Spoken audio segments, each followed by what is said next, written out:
Muy bien, vamos a saludar a Franklin Reina.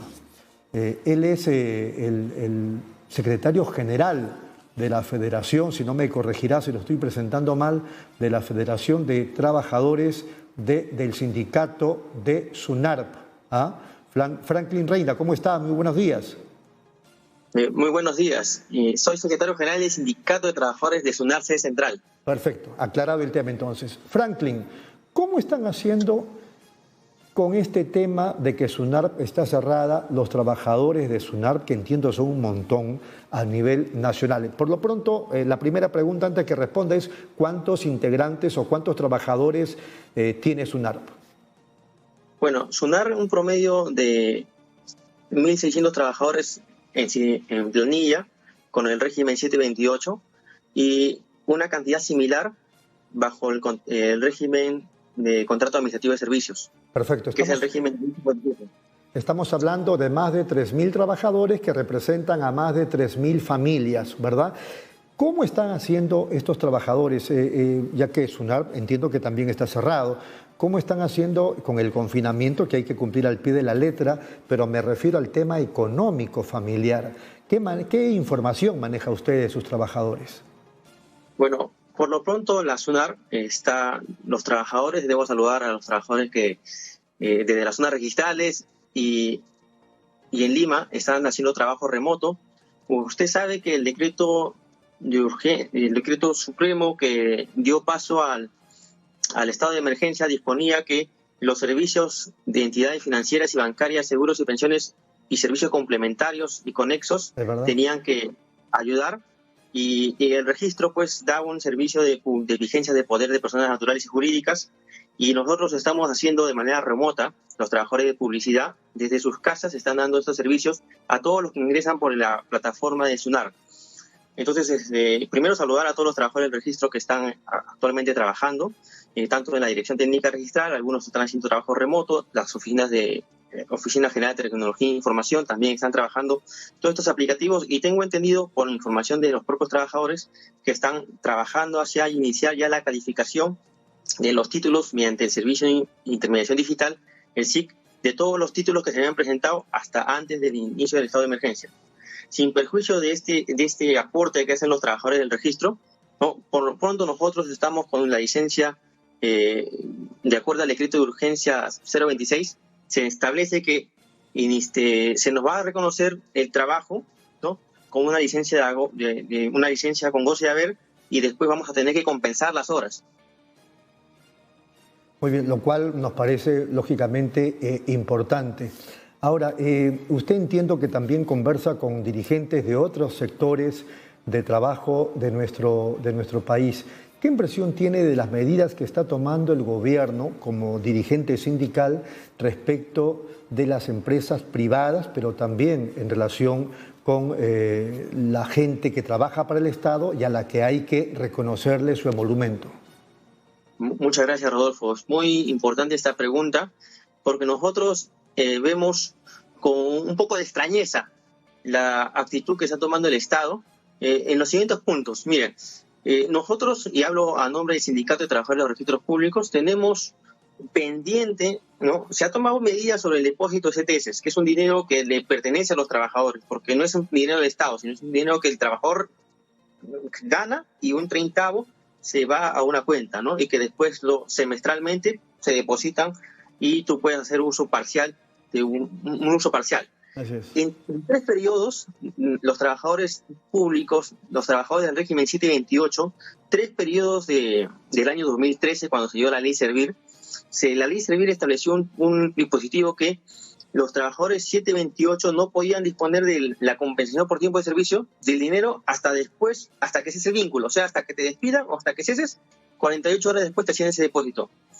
Y después con una ley, la 3048, que fue una ley que se dio en el 2016, 3 años después, a raíz de que era irrazonable y desproporcionada esta ley, se estableció que ya se podían hacer los depósitos a plazo de estos depósitos de CTS a los trabajadores 728 que son parte de la administración pública. Nosotros como trabajadores 728 que no pertenecemos a las empresas del Estado, pero que teniendo régimen privado, hacemos servicio público, no hemos tenido acceso a cerca de depósitos de CTS en los periodos correspondientes de 2014, 2015, y eso sí genera una extrañeza, porque ahora vemos cómo el Estado sí tiene la capacidad para dar libertad en algunos casos, en algunos supuestos, como hemos visto ahora con el que se permite que 2.400 soles se retiren. Sin perjuicio, nosotros como trabajadores de Estado le pedimos al señor Vizcarra que sea coherente, porque una parte es que si vamos a exigir al privado, cumplamos primero por casa.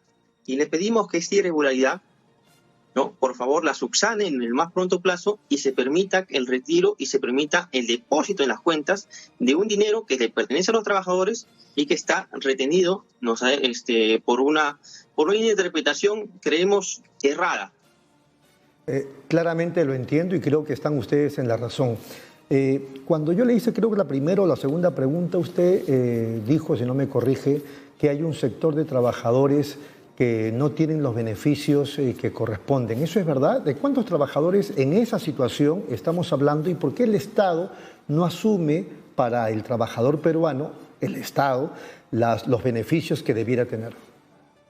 Mira, don Rodolfo, yo he tenido la oportunidad de estar en otros países y cuando hemos visto los grados de informalidad, usted sabe que el Perú tiene un grado de informalidad de 76%. Así es. Ya. El sector público y el Estado peruano es el primer infractor en informalidad, ¿no? Primero porque tenemos trabajadores que están algunos en el régimen, en la carrera del régimen 276, que ni siquiera sus salarios están dentro de la remuneración mínima vital. Segundo, tenemos trabajadores CAS, a los que me dirijo y a los que les pido, por favor, al Estado peruano en este momento y a la señora ministra de Trabajo, que disponga expresamente, ¿no?, en los decretos de urgencia, en los próximos que van a salir, en los decretos legislativos, que se dé la renovación automática de los periodos de los trabajadores contrato administrativo de servicios, ¿no?, por el tiempo que habían suscrito. Porque ahora resulta, estamos justo el tercer mes y los trabajadores están preocupados, porque algunos les quieren renovar por un mes. Entonces, en estas circunstancias tienen que renovarse de acuerdo al periodo que se había renovado. No es posible que los trabajadores CAS, en algunos casos, tienen 10 años y siguen renovándose, en algunos casos un mes. Es algo trágico. Sin perjuicio de estos dos puntos, ¿no?, hay otro tema que nos llama poderosamente la atención a los trabajadores públicos.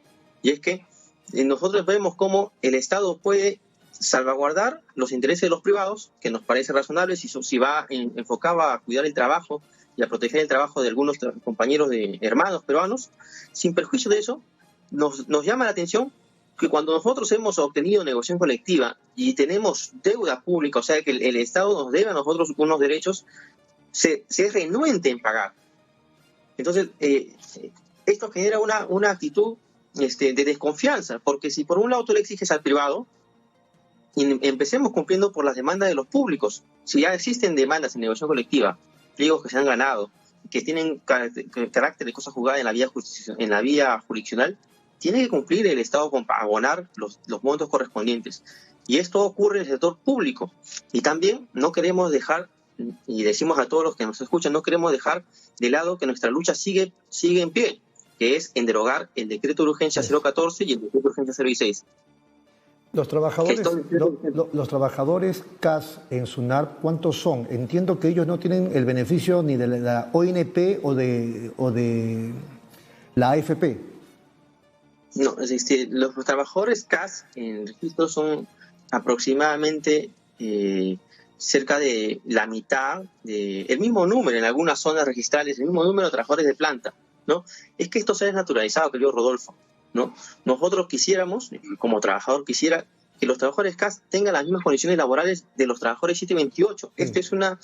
Esta es una irregularidad, ¿no?, que nosotros hemos ya asumido como parte de lo real y de lo cotidiano. ¿Cuántos son? ¿1.500, 2.000 trabajadores en SUNARP? No, más de 1.000. Más de 1.000 trabajadores en total, ¿no? Y a ellos me dirijo también saludándolos porque yo sé que están haciendo muchos trabajos remotos también de sus casas. Algunos de la Dirección Técnica Registral han salido en entrevistas recientemente. Bien. Franklin, nos están haciendo señas, tenemos que terminar, pero qué importante lo que usted dijo hace segundos nada más. El primer infractor que motiva o que promueve la informalidad es el propio Estado. Sí, Sí, y nosotros necesitamos un Estado que no sea un Estado fariseo, que engañe, sino un Estado que dé confianza. Y para que un Estado dé confianza tiene que cumplir él mismo con acciones.